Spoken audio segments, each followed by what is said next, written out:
You recently wrote for an HBO show called Crashing, which aired from 2016 to 2019 for 3 seasons in total. Crashing starred Pete Holmes as a semi-fictionalized version of himself as he tries to find success in stand-up comedy in New York City.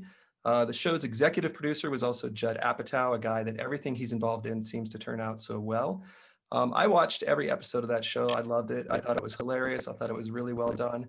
What was it like for you behind the scenes working with Judd and the other writers on the show?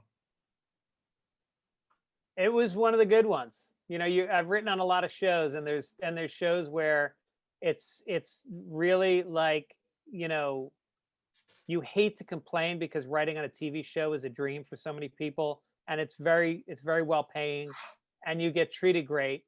But there's a lot of them where you want to quit the whole time. And this was one where it was like, Pete's energy and Judd's energy in the room was just, it was very loose.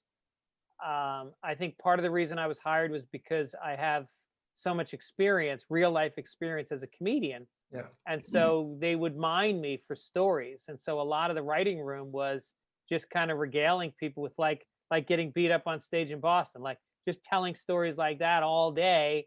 And then sometimes you'd say it and then Judd would be like, put that on the board. And that would become, and there's stories and episodes that are right out of my life, same things that really happen. Not whole episodes, but like, little vignettes, little beats, little jokes that are straight out of the life of the different writers in the room that were comedians. And then I was one of two writers would then go on set. We'd go to New York for like 3.5 months, and we'd be on set to punch stuff up, make last minute changes and be around. And then that was a blast because I'm from New York, and it was great to be back there. And it's exciting to be on a set. We were always on location. We would be in Greenwich Village at 3 o'clock in the morning, shutting down McDougal Street, and homeless people are coming by and drunks are walking by, and you're trying to shoot a scene, and you got, 75 Teamsters with cameras. And That probably added a little flavor to the show, though.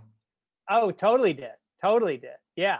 I mean, I think Judd liked throwing us into the belly of the beast. He always enjoyed that chaos. And we got to work with a ton of really good comics, Colin Quinn, and people that you were at, Dave Attell, Jim Norton, like all these people that you would love to see, Amy Schumer. And so you'd get to spend the whole day and you kind of help them come up with jokes. Like I wrote an episode for Bill Burr. And so I got to spend, a week sitting around just making each other laugh. And it was pretty good gig.